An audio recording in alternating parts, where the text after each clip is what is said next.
নমস্কার বন্ধুরা, শুভ নববর্ষ। সবাইকে জানাই শুভ নববর্ষ প্রীতি ও শুভেচ্ছা। আমি আর মেয়ে রেডি হয়ে আজকে একটু বেরুবেরু করতে গেছি নববর্ষের দিন, তার জন্য। আর একটু বেলার দিকেই গেছি, সকাল দিকে একদম যাইনি। কোথায় যাব, কাছাকাছি, কেন মেয়ের নাইট পোস্টিং ছিল। এসেছিলাম গুবি ক্রস বলে একটা জায়গায়, যেখানে এসেছিলাম একটা কাবাব প্লাজা বলে একটা রেস্টুরেন্টে। একটু কাবাব খাবার ইচ্ছা, মেয়েরও ইচ্ছা ছিল অনেকদিন। মেয়ে বলেছিল এই দেখুন, এটা হচ্ছে কাবাব প্লাজা। হ্যাঁ, ইংলিশটাই বলতে পারলাম, কারণ উপরে তো কাবাব প্লাজাটা ওদের ভাষায় লেখা আছে। নিয়ে নিয়েছিল হাফ প্লেট কাবাব, একটু টুকটাক আমরা স্ন্যাক্স আইটেম খেয়ে বাড়ি চলে এসেছিলাম। একটুখানি হাফ প্লেট কাবাব নিয়েছিলাম, চিকেন কাবাব, সেটা আমরা খেলাম। খেতে মোটামুটি ভালো, খারাপ না। আর বোনলেস নয়, উইথ বন। এটা হাফ প্লেটের দামই নিয়েছে আপনার 170।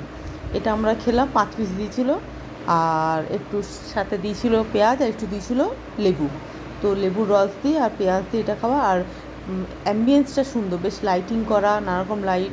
এখানে ভ্যারাইটিস খাবার পাওয়া যায়, ফিশ কারি বা তন্দুরি ফিশও পাওয়া যায়, তন্দুরি চিকেনও পাওয়া যায়, সব রকমই পাওয়া যায়। তো এটা খাওয়া হয়ে যাওয়ার পর আমরা নিলাম, এটা খাওয়ার পর আমরা নিয়েছিলাম 1 প্লেট হচ্ছে গোবি মাঞ্চুরিয়ান। এটা হচ্ছে গোবি মাঞ্চুরিয়ান। গোবি মাঞ্চুরিয়ান মানে হচ্ছে ফুলকপি দিয়ে মাঞ্চুরিয়ান করা, গোবি মাঞ্চুরিয়ান। এই গোবি মাঞ্চুরিয়ান নামটা আমার মেয়ের মুখে খুব শুনেছি।